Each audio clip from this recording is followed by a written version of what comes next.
എന്നെ വായിച്ച് കേൾപ്പിക്കും. അദ്ദേഹത്തിൻ്റെ ചില പുസ്തകങ്ങൾക്ക് അവതാരികകളോ പഠനങ്ങളോ ചെയ്യുവാൻ സാധിച്ചിട്ടുണ്ട്. അദ്ദേഹം ഒരു പുസ്തകത്തിന് ഒരു പഠനം എഴുതി കൊടുക്കണമെന്ന് പറഞ്ഞ് എന്നെ കേൾപ്പിച്ചു. ഞാൻ ആ പഠനം എഴുതി കൊടുത്തു.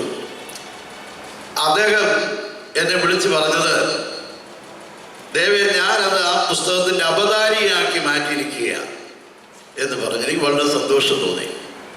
ഇതൊക്കെ ഒരു അംഗീകാരമായിട്ടാണ് ഞാൻ മനസ്സിലാക്കുക.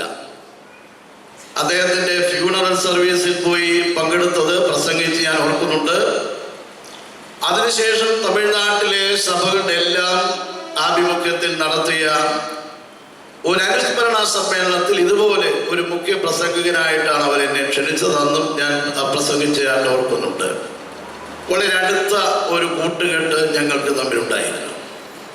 ഒരു മിഷണറി എന്നുള്ള നിലയിൽ ത്യാഗോജ്ജലമായി പ്രവർത്തിച്ച ധീരനായ ഒരു കർത്തദാസനാണ്.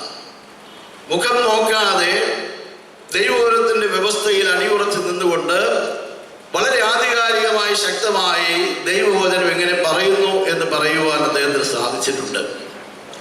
അദ്ദേഹത്തിൻ്റെ അഭിപ്രായങ്ങൾക്ക് ആ തലമുറകളിലൊക്കെ സ്വീകാര്യതയോ അംഗീകാരമോ ഉണ്ടായിരുന്നു. അതിലും എനിക്ക് വളരെ അഭിമാനം തോന്നുന്നുണ്ട്. ചെറിയാൻ സാറിൻ്റെ ബഹുമുഖ പ്രതിഭകളെ സംബന്ധിച്ചുള്ള വളരെ ആധികാരികമായൊരു പഠനമാണ് ഈ സ്മരണയിൽ നടത്തിയിട്ടുള്ളത്. അദ്ദേഹത്തിൻ്റെ പ്രേക്ഷിത പ്രവർത്തന രംഗത്ത് സർഗാത്മക സാഹിത്യ രചനകളിൽ ഒരു ഉപദേഷ്ടാവ് എന്നുള്ള നിലയിൽ, പ്രേക്ഷിതൻ എന്നുള്ള നിലയിൽ, വേദാധ്യാപകൻ എന്നുള്ള നിലയിൽ, ആദർശധീരനായ ഒരു മനുഷ്യസ്നേഹി എന്നുള്ള നിലയിൽ, അങ്ങനെ വ്യത്യസ്തങ്ങളായ തലങ്ങളിൽ കർത്താവായ യേശുക്രിസ്തുവിൻ്റെ സാക്ഷ്യം വളരെ മനോഹരമാണ്. 1-2 ദിവസങ്ങൾക്ക് മുൻപ് അന്തരിച്ച ക്യൂബയുടെ നേതാവായ ഫിഡൽ കാസ്ട്രോ, അദ്ദേഹത്തെ പറ്റിയുള്ള ഒരുപാട് കാര്യങ്ങൾ ഇപ്പോൾ വാർത്താ മാധ്യമങ്ങൾ പുറത്തു കൊണ്ടുവരികയാണ്. എന്നാൽ ഫിഡൽ കാസ്ട്രോയെ സംബന്ധിച്ച ഒരു കാര്യം ഇതുവരെ മാധ്യമങ്ങൾ വെളിപ്പെടുത്തിയിട്ടില്ല. അദ്ദേഹത്തിന് അടിയുറച്ച ക്രൈസ്തവ ധാരണയോ വിശ്വാസമോ ഉണ്ടായിരുന്നു എന്നുള്ള സത്യമാണത്. ഫിഡലിൻ്റെ ലൈബ്രറിയിൽ കണ്ട ഒരാൾ എഴുതിയൊരു പുസ്തകം ഞാൻ വായിച്ചായിട്ട് ഓർക്കുകയാണ്. അദ്ദേഹം പറയുന്നത്, ഫിഡലിൻ്റെ ലൈബ്രറിയിൽ നല്ലൊരു ഭാഗം ലിബറേഷൻ തിയോളജിയെ സംബന്ധിക്കുന്ന പുസ്തകങ്ങളാണ്. ഊള്യങ്ങൾ ഉണ്ടായിരുന്നു. ഈ ഫിഡൽ പറഞ്ഞ് ഞാൻ ഓർക്കുകയാണ്, ലോകം കണ്ടിട്ടുള്ള യഥാർത്ഥ സോഷ്യലിസ്റ്റ് ക്രിസ്തുവാണ്. അതിങ്ങനെ പ്രസംഗിക്കുകയല്ല, ഇതൊക്കെയോ പറഞ്ഞ് ആശയങ്ങൾ കൊടുത്ത് മുൻപോട്ട് പോവുകയല്ല, അത് ജീവിക്കുകയാണ്. പ്രിയ ജോയി സഹോദരൻ ഓർമ്മിച്ചങ്ങനെയാണ്. അദ്ദേഹത്തിൻ്റെ ജീവിതം അദ്ദേഹത്തിൻ്റെ സന്ദേശമാണ്. മഹാത്മാഗാന്ധി പറഞ്ഞതുപോലെ എൻ്റെ ജീവിതം എൻ്റെ സന്ദേശമാണ്. ഒരു ഭാഗത്ത് പ്രസംഗിച്ച് കടന്നു പോകൂ, പ്രസംഗവുമായി പൊരുത്തമില്ലാത്ത ബന്ധമില്ലാത്ത ജീവിതം ജീവിക്കുന്നു. അതല്ല, അദ്ദേഹം ഒരു പ്രാക്ടിക്കൽ ക്രിസ്ത്യൻ ആയിരുന്നു. അങ്ങനെ മനുഷ്യാഭിമുഖ്യമുള്ള ഒരു പ്രേക്ഷിതനാണ്. പാട്ടുകൾ എഴുതുന്നത് ലളിതമായൊരു പ്രക്രിയയാണ് എന്നെനിക്ക് വിചാരമില്ല. കഠിനമായ അധ്വാനം അതിൻ്റെ പുറകിൽ ഏറ്റവും ആവശ്യമാണ്. ഏറ്റവും ഏറെ ഏകാഗ്രതയും ശ്രദ്ധയും ഉണ്ടാകണം.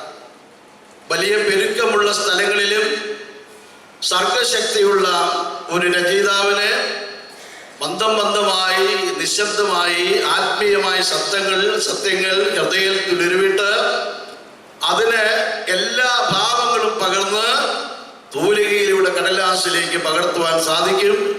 അത് പാടി അതിൻ്റെ സ്വരവും രാഗവും ഈണവും താളവും എല്ലാം ഒപ്പിച്ച് വരുമ്പോൾ അത് സകല ശ്രോതാക്കളെയും ഒരുപോലെ ആകർഷിക്കുന്ന ഒരു മഹാരചനയായിട്ട് അത് മാറാറുണ്ട്. നമ്മൾ ക്ലാസ്സുകൾ തിരിക്കുന്നതിൽ വളരെയേറെ ഉത്സാഹികളാണ്. ആ സഭ, ഈ സഭ, ആ സഭാവിഭാഗം, ഈ സഭാവിഭാഗം, അതൊക്കെ എന്തിനാണെന്ന് എനിക്കറിഞ്ഞുകൂടാ. പക്ഷെ ഞാനൊരു കാര്യം കൂടെ തുറന്ന് പറയാം. ബ്രദറനിസം അതിന് വലിയ പ്രാധാന്യം കൊടുക്കാത്ത ഒരു പക്ക ബ്രദറൻകാരനായിരുന്നു എം.എ. ചെറിയാൻ സാർ. എന്നാൽ അദ്ദേഹത്തിൻ്റെ ഗാനങ്ങൾ ഇന്ന് ആ ഒരു വൃത്തത്തിനുള്ളിൽ ഒതുങ്ങി നിൽക്കാതെ അതിനെല്ലാം അതീതമായി വിവിധ സഭാ സമൂഹങ്ങൾ ആ ഗാനങ്ങൾ ഏറ്റെടുത്ത് പാടുന്നത് കേൾക്കാനായിട്ട് സാധിക്കും. ഇവിടെ അടുത്ത് ഒല്ലൂരിൽ ഒരു എവുപ്രാസമ്മയുണ്ട്. അവരെ സമീപകാലത്ത് വിശുദ്ധയായി പ്രഖ്യാപിച്ചു. എനിക്ക് വളരെ കൗതുകം തോന്നിയ ഒരു കാര്യം, എവുപ്രാസമ്മയെ പറ്റിയുള്ള ഒരു ടെലിഫിലിം അവർ പ്രസിദ്ധീകരിച്ചിട്ടുണ്ട്. ആ ടെലിഫിലിമിൽ 2 ക്രിസ്തീയ ഗാനങ്ങൾ ചേർത്തിട്ടുണ്ട്. ഒന്ന് എം.പി. ചെറിയാൻ സാറിൻ്റെതാണ്, മറ്റൊന്ന് നമ്മുടെ പ്രിയപ്പെട്ട ജോർജ് ഘോഷിയുടേതാണ്. ഇവളുടെ സന്തോഷം തോന്നി. ഇത് ഒരു അതിർത്തിക്കപ്പുറത്ത്, അതിനുമപ്പുറത്തേക്ക് ഇതിൻ്റെ ഒച്ചകളും ഇതിൻ്റെ ഒലികളും എല്ലാം ഇറങ്ങിത്തിരിക്കുകയാണ്. ഹൃദയത്തിൽ ആത്മാവിൽ സന്തോഷമുള്ള മുഴുവൻ ആളുകളും, അത് ഏത് ജാതിയാണ്, ഏത് മതമാണ്, ഏത് സഭയാണെന്ന് നോക്കാതെ അവരെല്ലാം ഏറ്റെടുത്ത് നിന്നോട് ചേർത്ത് പാടി സന്തോഷിച്ച് മുൻപോട്ട് പോകുന്നു. ഞാൻ ചെറിയാൻ സാറിൻ്റെ എല്ലാ പാട്ടുകളിലെയും വ്യത്യസ്തങ്ങളായ നിലകളിൽ പഠനങ്ങൾ നടത്തുന്നതായ അവസരം എനിക്ക് ലഭിച്ചിട്ടുണ്ട്. അദ്ദേഹത്തിൻ്റെ കീർത്തന സാഹിത്യത്തിലെ തിയോളജിയെ പറ്റി, ദൈവശാസ്ത്രത്തെ പറ്റി ഒരു പ്രബന്ധം അവതരിപ്പിക്കാനിടയായി. ആ പ്രബന്ധം ഈ സ്മരണയിൽ പ്രസിദ്ധീകരിച്ചിട്ടുണ്ട്, ചേർത്തിട്ടുണ്ട്. ഞാനിങ്ങനെ ചിന്തിക്കുകയാണ്, അദ്ദേഹത്തിൻ്റെ പാട്ടുകളൊന്നും തന്നെ പാടി നടക്കാൻ വേണ്ടി എഴുതിയ പാട്ടുകളോ ഒരു പാട്ടെഴുതാൻ വേണ്ടി എഴുതിയ പാട്ടുകളോ അല്ല. അതിൻ്റെ ഉള്ളിൽ വലിയ ഹേമം ഉണ്ടായിട്ടുണ്ട്, ഒരാത്മീയമായ സമ്മർദ്ദം ഉണ്ടായിട്ടുണ്ട്. അത് ഞാൻ പറയുന്ന ഒരു പേരിങ്ങനെയാണ്: ദൈവവും സൃഷ്ടാവായ ദൈവവും സൃഷ്ടിയായ മനുഷ്യനും, ആ സൃഷ്ടാവായ ദൈവം ഒരു സർഗ ചൈതന്യം, സർഗശക്തിയും ഈ എഴുത്തുകാരന് കൊടുത്തിട്ടുണ്ട്. അവരൊന്നിച്ച് ഇടപെടുന്ന അവസരങ്ങളുണ്ട്, ഒന്നിച്ച് ചേർന്നിരിക്കുന്ന അവസരമുണ്ട്. ഞാനിങ്ങനെ പറയും, കൂടുതൽ ദൈവാഭിമുഖ്യം ഉണ്ടാകുന്ന അത്യപൂർവങ്ങളായ മുഹൂർത്തങ്ങളിൽ ദൈവത്തിൻ്റെ രൂപം ആ കവിക്ക്, ആ ഗാന രചയിതാവിന് നേരിൽ കാണുവാനായിട്ട് സാധിക്കും. അതാണ് കൃത്യമായൊരു കൂട്ടായ്മ എന്ന് പറയുന്നത്. ആ കൂട്ടായ്മയാണ് അദ്ദേഹത്തിന് കവിതയോ ഗാനമോ രചിക്കാനുള്ള ഒരു താല്പര്യം, ഒരു പ്രചോദനം, ഒരാഗ്രഹം കൈമാറുന്നത്. അതാണ് കടലാസിൽ പകർത്തുന്നത്. ആ പാട്ട് നമുക്ക് കിട്ടുകയാണെങ്കിൽ നമുക്ക് ആ പാട്ടിനെ ഒരിക്കലും അവഗണിക്കാനാവുകയില്ല. ആ പാട്ടിനെ ഉൾക്കൊള്ളുവാനായിട്ട് സാധിക്കുന്നുണ്ട്. ചെറിയാൻ സാർ വിശ്വാസത്തിൻ്റെ കണ്ണുകളിലൂടെ എത്രയോ പ്രാവശ്യം, എത്രയോ വട്ടം സ്വർഗസ്ഥനായ പിതാവിനെ കണ്ടിട്ടുണ്ട്, കർത്താവായ യേശുക്രിസ്തുവിനെ കണ്ടിട്ടുണ്ട്, ആ സ്വരം കേട്ടിട്ടുണ്ട്, ആ കൃത്യമായ അനുഭൂതി അദ്ദേഹം നുകർന്നിട്ടുണ്ട്. അതൊക്കെ വലിയ അഭിമാനത്തോടുകൂടെ നമുക്ക് നൽകുകയാണ്. ഇന്നലെ ഞാൻ കണ്ടൊരു സംഭവം ഓർപ്പിക്കുകയാണ്. ബർത്തോമാ സഭയിൽ വളരെ പ്രശസ്തനായ ഒരു ഗാനരചയിതാവ്, ഒരു ക്രിസ്തീയ ഗാനരചയിതാവാണ് P.D. John sir. എനിക്ക് വളരെ അടുപ്പമുള്ള ആളാണ്. അദ്ദേഹം നടത്തിയൊരു ഇൻ്റർവ്യൂവിൽ അദ്ദേഹം പറഞ്ഞൊരു കാര്യം, ഒരു പാട്ട് എഴുതുവാനായിട്ട് അദ്ദേഹത്തെ പ്രേരിപ്പിച്ചത് എം.ഇ. ചെറിയാൻ സാറിൻ്റെ ഒരു പാട്ട് കേട്ടപ്പോഴാണ്.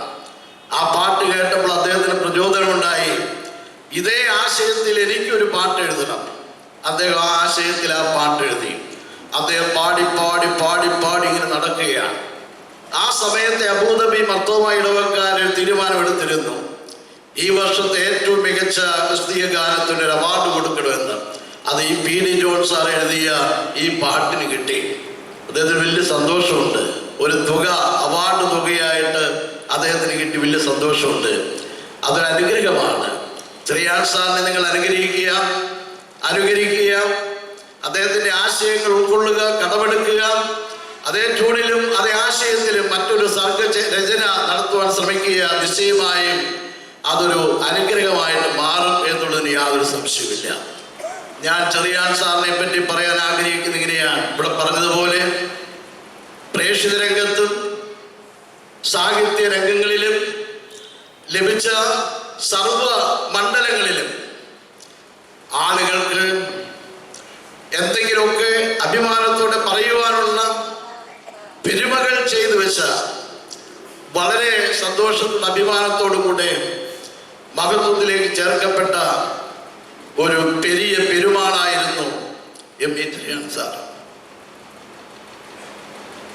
അദ്ദേഹം മൺമറഞ്ഞു പോയി.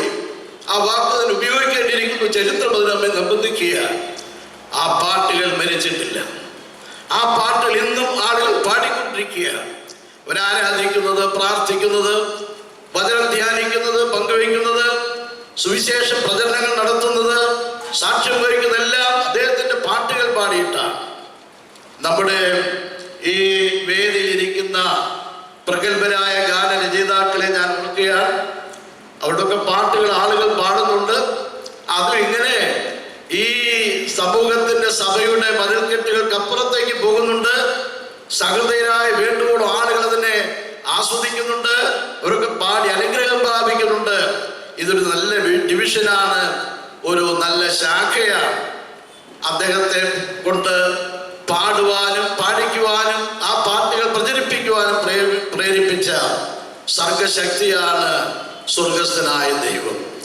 ഞാൻ ഫിഡലിനെ പറ്റി ഓർപ്പിച്ച പോലെ ഒരു പ്രാക്ടിക്കൽ ക്രിസ്ത്യനായിരുന്നു നമ്മുടെ പ്രിയങ്കനായ എം.എ. ചെറിയാൻ സാർ. അദ്ദേഹത്തിന്റെ പാട്ടുകൾ നിങ്ങൾ വായിക്കണം, പാടണം. അദ്ദേഹത്തിന്റെ രചനകൾ നിങ്ങൾ മനസ്സിലാക്കാൻ സാധിക്കും. മറ്റ് പല ആളുകൾക്കും അന്യമായിരുന്ന മനുഷ്യാഭിമുഖ്യത്തിന്റെ ഒരു ഘടകം അദ്ദേഹത്തിന്റെ ശുശ്രൂഷകളിലെല്ലാം കാണുവാനായിട്ട് സാധിക്കുന്നുണ്ട്. അദ്ദേഹത്തെ ഓർക്കുവാൻ നമുക്ക് വീട് കിട്ടിയ ഒരു കനകാവസരമായിട്ടാണ് ഞാൻ ഈ സമ്മേളനത്തെ കാണുന്നത്. ഇനിയും അദ്ദേഹത്തെ പറ്റി മനസ്സിലാക്കാൻ വേണ്ടിയുള്ള അവസരമുണ്ട്.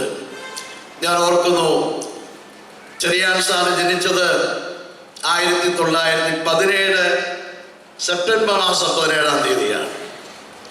വരുന്ന വർഷം 2017 ചെറിയാൻ സാറിനെ സംബന്ധിച്ചിടത്തോളം അദ്ദേഹത്തിന്റെ ശതാബ്ദി വർഷമാണ്. അദ്ദേഹം ജനിച്ചിട്ട് 100 വർഷം തികയാണ്. ആ സന്ദർഭം അദ്ദേഹത്തെ വായിക്കുവാൻ, അദ്ദേഹത്തെ പഠിക്കുവാൻ, അദ്ദേഹത്തെ മനസ്സിലാക്കുവാൻ, അദ്ദേഹത്തെ ആസ്വദിക്കുവാൻ, അദ്ദേഹത്തിന്റെ സന്ദേശം ഏറ്റുകൊള്ളുവാൻ നമുക്ക് ലഭിക്കുന്ന ഒരു നല്ല അവസരമാണ്. എനിക്ക് ഒരു നിർദ്ദേശമുണ്ട്. ചെറിയാൻ സാറ് ആരംഭിച്ച 2 മഹത്തായ പ്രസ്ഥാനങ്ങൾ, ഒന്ന് സുവിശേഷകൻ ബാലസംഘം, മറ്റൊന്ന് YMF. ഈ 2 പ്രസ്ഥാനങ്ങൾ വരുന്ന 2017 അവരുടെ സ്ഥാപക നേതാവായ എം.എ. ചെറിയാൻ സാറിൻ്റെ ശതാബ്ദി ആചരിക്കുവാൻ, അത് സംബന്ധിച്ച് പഠനങ്ങൾ നടത്തുവാൻ, ഇതുപോലതായ സ്മരണികൾ പ്രസിദ്ധീകരിക്കുവാൻ ഉത്സാഹം കാണിക്കട്ടെ എന്ന് ഞാൻ ആത്മാർത്ഥമായി ആഗ്രഹിക്കുകയാണ്. ചെറിയാൻ സാറ് വെറുതെ സുവിശേഷ വേദിയിലേക്ക് വന്നു എന്ന് എനിക്ക് തോന്നുന്നില്ല. ആ സംഭവം ഞാൻ ഓർമ്മപ്പെടുത്താം. അത് ഞാൻ ഈ പുസ്തകത്തിൽ രേഖപ്പെടുത്തിയിട്ടുണ്ട്. എൻ്റെ ഒരു വാക്ക് പറയുകയാണെങ്കിൽ, ആഗോള വ്യാപകമായി ധാരാളം സംഗീത ഗാന സ്രോതസ്സുകൾ ഉണ്ടായിരുന്നു, സ്ട്രീംസ് ഉണ്ടായിരുന്നു. ഏറ്റവും മനോഹരമായ ഒരു പശ്ചാത്തല ഗാനം ജൂവിഷ് ഹിസ്റ്ററിയിലാണ് നാം കാണുന്നത്. ദാവീദ് എന്ന ഒരു മധുരഗായകൻ, അദ്ദേഹം പാട്ടുകൾ പാടി, പാട്ടുകൾ ഈണം കൊടുത്തു, പാട്ടുകൾ രചിച്ചു, ചില സംഗീത ഉപകരണങ്ങൾ കൂടെ അദ്ദേഹം എഴുതിയിട്ടുണ്ട്. അതിൻ്റെ പുറകിലത്തെ ചരിത്രം എനിക്കറിയാം, ഞാൻ പറയുന്നില്ല, സമയത്തിൻ്റെ പരിമിതി കൊണ്ട്. അതിങ്ങനെ മുൻപോട്ട് പോവുകയാണ്. നമ്മുടെ പുതിയ നിയമ സംഹിതയിലേക്ക് നാം വന്നു. അവിടെ ഒരിക്കൽ ക്രിസ്തുവും തൻ്റെ ശിഷ്യന്മാരും ചേർന്ന് ഒരു സ്തോത്രഗാനം പാടി കടന്നു പോകുന്ന കാഴ്ച നാം വായിക്കുന്നുണ്ട്. പാട്ടുപാടുന്ന ആ സംഘം കൂടിയുണ്ട്. ഇതിങ്ങനെ ഒരു കലവറയായിട്ട് പോവുകയാണ്, ഓരോ സ്ട്രീംസ് അരുവികളായിട്ട് പോവുകയാണ്, സംഗീതധാരകളായിട്ട് പോവുകയാണ്. ഇതെല്ലാം കൂടെ വന്നു നിന്ന ഏറ്റവും ശ്രേഷ്ഠമായ ഒരു നല്ല സന്ദർഭം എൻ്റെ ഓർമ്മയുണ്ട്. ഇന്ത്യയിലെ, കേരളത്തിലെ, ലോകത്തിലെമ്പാടുമുള്ള ക്രിസ്തീയ പാരമ്പര്യത്തിൽപ്പെട്ട എല്ലാ ആളുകളും പാടുവാൻ കൊതിക്കുന്ന, ആഗ്രഹിക്കുന്ന ഒരു ഗാനമാണ്, സംഗീതമാണ് മറപ്രയം രചിച്ച സുറിയാനി കീർത്തനങ്ങൾ. ഇത് ആലാപനമാണ്, അർച്ചനയാണ്, പ്രാർത്ഥനയാണ്, ആരാധനയാണ്, ആഘോഷമാണ്. അത് സകല വർഗങ്ങളും വിഭാഗങ്ങളും പാടാറുണ്ട്. അതെല്ലാം കൂടെ കഴിയുമ്പോൾ നമുക്ക് കാണുന്നത് ഈസ്റ്റേൺ മ്യൂസിക് ഉണ്ട്, വെസ്റ്റേൺ മ്യൂസിക് ഉണ്ട്. നമ്മുടെ കേരളത്തിൽ അല്ലെങ്കിൽ നമ്മുടെ നാട്ടില് ഇതിൻ്റെ ഏറ്റവും പ്രധാനപ്പെട്ട സംഗമസ്ഥാനം ഞാൻ കാണുന്നത് ആംഗ്ലിക്കൻ സഭയിലെ മിഷണറിമാർ കേരളത്തിലേക്ക് വന്നപ്പോൾ ആംഗ്ലിക്കൻ മിഷണറിമാർ പാടിക്കൊണ്ടിരുന്ന, ബ്രിട്ടനിൽ പാടിക്കൊണ്ടിരുന്നതായ പാട്ടുകളെല്ലാം മുകളിലേക്ക് വരികയാണ്, ആരാധനയിലേക്ക് വരികയാണ്. അതിനൊരു പ്രത്യേക ചിട്ടയുണ്ട്, രാഗമുണ്ട്, താളമുണ്ട്. ആ പാട്ടുകളെല്ലാം പാടിക്കൊണ്ടിരിക്കുകയാണ്. എന്നാൽ മലയാളിക്ക് അവൻ്റെ തനിമയിൽപ്പെട്ട പാട്ടുകളൊന്ന് പാടാൻ കഴിവില്ലായിരുന്നു. ഞാൻ 2 പ്രഗത്ഭരായ ഭാഗവതന്മാരെ ഓർക്കുന്നുണ്ട്. ഒന്ന് കാർത്തികപ്പള്ളി മാമൻ ഭാഗവതർ. അദ്ദേഹം തഞ്ചാവൂരിൽ ചെന്ന് അതിസാഹസികമായി ഒരു വേഷപ്രച്ഛന്നനായി, ഒരു ഹിന്ദുവായി, വാസ്തവത്തിൽ ഒരു പക്കാ ഹിന്ദുവായിട്ട് അദ്ദേഹം ചേർന്ന് നമ്പൂതിരിയായിട്ട് ചേർന്ന് സംഗീതം ആസ്വദിച്ചു. ഹിന്ദുസ്ഥാനി സംഗീതമുണ്ട്, കർണാട്ടിക് മ്യൂസിക് ഉണ്ട്, അതെല്ലാം ആസ്വദിച്ചു. ഈ മഹാനായ മനുഷ്യനാണ് കാർത്തികപ്പള്ളി മാമൻ ഭാഗവതരാണ് കേരളത്തിൽ വന്ന് നാടിൻ്റെ നാനാഭാഗങ്ങളിൽ നിരവധി സംഗീത കച്ചേരികൾ നടത്തി. നമ്മുടെ പ്രിയങ്കരനായ ആദരണീയനായ സൈമൺ സാർ എഴുതിയിട്ടുള്ള കീർത്തനങ്ങളെല്ലാം മലയാളിയുടെ തറവാട്ട് മുറ്റത്ത് പൊതുവേദികളിൽ ആലപിച്ച മഹാനായിരുന്നു ഈ മാമൻ ഭാഗവതർ. ജോൺ ഈശോ എന്ന ഭാഗവതരെ ഞാൻ ഓർക്കുകയാണ്. അദ്ദേഹത്തിൻ്റെ അന്നത്തെ പാട്ട് മുഴുവൻ യുസ്തൂസ് ജോസഫിന്റെ പാട്ടുകളായിരുന്നു. നിങ്ങൾ നോക്കണം, ഒരു ഭാഗത്ത് സുറിയാനി കീർത്തനങ്ങൾ പാടിക്കൊണ്ടിരിക്കുക, മറുഭാഗത്ത് ആംഗ്ലിക്കൻ മിഷനുമാർ പാടിപ്പിച്ച ഇംഗ്ലീഷ് പാട്ടുകൾ പാടിക്കൊണ്ടിരിക്കുക. ഇതിൻ്റെ ഒക്കെ നടുക്ക് നിന്ന് മഹാകവി KV സൈമണാണ് മലയാളിക്ക് ആവശ്യമായ കീർത്തനങ്ങൾ അവൻ്റെ ഭാഷയിലും അവൻ്റെ സ്വരത്തിലും അവൻ്റെ രാഗത്തിലും ചിട്ടപ്പെടുത്തി രചിച്ച് പാടുവാനായിട്ട് നമുക്ക് തന്നത്. ആ പാട്ട് നാം പാടിക്കൊണ്ടിരിക്കുകയാണ്. എൻ്റെ പ്രിയമുള്ളവരെ, ഞാൻ എൻ്റെ വാക്കുകൾ അവസാനിപ്പിക്കാം. ഇങ്ങനെ ഇരുന്ന ഈ സമയത്താണ് അന്ന് ഒരു സ്കൂൾ വാദ്യാരായി ജോലി ചെയ്തുകൊണ്ടിരിക്കുമ്പോൾ കുമ്പനാട്ട് ഒരു കൺവെൻഷൻ നടക്കുകയാണ്. ആ കൺവെൻഷനിൽ പ്രസംഗിക്കുന്നത് മഹാകവി KV സൈമൺ സാറാണ്. ഇതിൻ്റെ തൊട്ട് മുമ്പിൽ ഈ കൊച്ചു സാർ ഇരിപ്പുണ്ട്. മഹാകവി KV സൈമൺ പരിശുദ്ധാത്മ നിറവിൽ പ്രവചനാത്മകമായി കൊച്ചു സാറിനെ കണ്ടിട്ട് വിരൽ ചൂണ്ടിയിട്ട് പറയുകയാണ്, ഈ ഇരിക്കുന്ന കൊച്ചു സാറ് കർത്താവിൻ്റെ വേലയ്ക്കായി വേദനിഞ്ഞാൽ അദ്ദേഹത്തെ നടത്തുവാൻ ദൈവത്തിന് കഴിവില്ല എന്ന് ആർക്ക് മനസ്സിലാകും, ആര് പറയും എന്ന് ചോദിച്ചു. ഇതിനോടകം ഉള്ളിൽ ഒരു തയ്യാറെടുപ്പ് കഴിഞ്ഞിരുന്നു. സൈമൺ സാറിന്റെ ആഹ്വാനത്തെ ശിരസ വഹിച്ചുകൊണ്ട് ഈ കൊച്ചു സാറ് എഴുന്നേൽക്കുകയാണ്. അദ്ദേഹം അന്ന് കർത്താവിൻ്റെ വേലയ്ക്കായിട്ട് വേർതിരിച്ചു. സൈമൺ സാറിന്റെ ആഹ്വാനം കേട്ട് കർത്താവിൻ്റെ വേലയ്ക്കായി വേർതിരിഞ്ഞ ഈ കൊച്ചു സാറിനോട് അന്ന് ഒരു മിഷണറി വനിത പറഞ്ഞെങ്ങനെയാണ്, ഞങ്ങൾ സഹായിക്കുമെന്ന് വിചാരിച്ച് നീ കർത്താവിൻ്റെ വേലയ്ക്ക് വേണ്ടി ഇറങ്ങരുതെന്ന് പറഞ്ഞു. അതൊരു കൊടുങ്കാറ്റ് പോലെ അദ്ദേഹത്തിൻ്റെ മനസ്സിലൊരു ചുഴിയുണ്ടാക്കി, അദ്ദേഹത്തെ വളരെ വേദനിപ്പിച്ചു. പക്ഷേ ചെറിയാൻ സാറിന്റെ വേലയ്ക്കായി വിളിച്ച ദൈവം അദ്ദേഹത്തെ ലജ്ജിപ്പിച്ചില്ല, അദ്ദേഹത്തെ നിരാശനാക്കിയില്ല. നാം ഇവിടെ കേട്ടതുപോലെ ഉള്ളതുപോലെ ഏറ്റവും ഉണ്മയോടുകൂടെ ജീവിക്കുവാനുള്ള എല്ലാ ചുറ്റുപാടുകളും ചുറ്റുവട്ടങ്ങളിലും സർവശക്തനായ പിതാവാം ദൈവം അദ്ദേഹത്തിന് കൊടുത്തിരുന്നു. ഞാനിങ്ങനെ ചിന്തിക്കുകയാണ്, സൈമൺ സാർ പിന്നെ കുമ്പനാട്ട് കൺവെൻഷനിൽ പ്രസംഗിച്ചിട്ടില്ല. അദ്ദേഹത്തിൻ്റെ അവസാനത്തെ പ്രസംഗമാണത്. ആ പ്രസംഗത്തിലാണ് ME ചെറിയാൻ സാറിനോടുള്ള ദൈവത്തിൻ്റെ വെളിപ്പെട്ടത്, അദ്ദേഹത്തെ ശുശ്രൂഷയ്ക്കായി വേർതിരിച്ചത്. ചെറിയാൻ സാർ എഴുതിയൊരു പാട്ട് മഹാകവി KV സൈമൺ വായിച്ച് തിരുത്തൽ ചെയ്തിട്ട് ഇവരൊരു 3-4 പേര് ഒന്നിച്ചു നിൽക്കുന്ന സമയത്ത് ചെറിയാൻ സാറ്, TK സമൂൽ സാറ്, ഇവരെല്ലാം ഒന്നിച്ചു നിൽക്കുന്ന സമയത്ത് മഹാകവി KV സൈമൺ അത് സദസ്സിനെ പാടി കേൾപ്പിച്ചു. സാറ് കൂടെ പറഞ്ഞിരുന്ന വാക്കാണ് എഴുതിയെടുക്കി എന്ന് പറഞ്ഞ് എല്ലാവരെയും കൊണ്ടും ഒരു പരുവത്തിന് എഴുതിയെടുപ്പിച്ച് ആ പാട്ട് പാടിക്കൊണ്ടിരുന്നു. ആ പാട്ടങ്ങ് പരന്നു, വ്യാപകമായി ആ പാട്ടിന് പ്രചാരണം ഉണ്ടായി. അപ്പോൾ സൈമൺ സാറ്, മഹാകവി KV സൈമൺ ഈ ചെറിയാൻ സാറിനെ ദൈവവേലയ്ക്കുള്ള ദൈവാത്മാവിന്റെ ആഹ്വാനം, ആ വിളംബരം ഘോഷിക്കുവാനായിട്ട് നിർബന്ധിതനായി. അങ്ങനെ ചരിത്രത്തിന്റെ നിയോഗം എന്നുള്ള നിലയിലാണ് ഈ ചെറിയാൻ സാർ രംഗത്തേക്ക് വന്നിട്ടുള്ളത്. അദ്ദേഹം എന്തൊക്കെ ചെയ്തു എന്നുള്ളത് സന്തോഷത്തോടെ മാത്രമേ ഓർക്കുവാനായിട്ട് എനിക്ക് കഴിയുകയുള്ളൂ. സൈമൺ സാർ പിന്നീട് മരിക്കുന്നു. ഇനി നമുക്ക് ആരുണ്ട് എന്ന് ചോദിച്ചു പോയൊരു സന്ദർഭമാണ്. സൈമൺ സാറിന് പകരം ആരുണ്ട്? അത് പല ആവർത്തി കേട്ടതാണ്. പകരമായിട്ടാണ് കൊച്ചു സാറ് രംഗത്ത് നിൽക്കുന്നത്. ഞാൻ പലപ്പോഴും അദ്ദേഹത്തോട് പറഞ്ഞിട്ടുണ്ട്, സാർ ഒരു മഹാകാവ്യം രചിക്കണം. അദ്ദേഹം പറഞ്ഞു, എനിക്ക് താല്പര്യമുണ്ട്, എന്നാൽ സമയമില്ല, ഞാൻ വളരെയേറെ ബദ്ധശ്രദ്ധനാണ് ആ കാര്യത്തിൽ, എങ്കിലും ഞാൻ കുറെയൊക്കെ ചെയ്യുമെന്ന് പറഞ്ഞു. അങ്ങനെ അദ്ദേഹം ചില കാര്യങ്ങളൊക്കെ ചെയ്തിട്ടുണ്ട്. കവിത എഴുതിയിട്ടുണ്ട്, ഖണ്ഡകാവ്യം എഴുതിയിട്ടുണ്ട്, മഹാകാവ്യത്തിന് പടിപ്പുരയിൽ അദ്ദേഹം കടന്നു ചെന്നിട്ടുണ്ട്. എഴുതി പൂർത്തിയാക്കുവാൻ സാധിച്ചില്ല. ഒരുപാട് പുസ്തകങ്ങൾ എഴുതിയിട്ടുണ്ട്, ഒരുപാട് പത്രാധിപ ലേഖനങ്ങൾ എഴുതിയിട്ടുണ്ട്.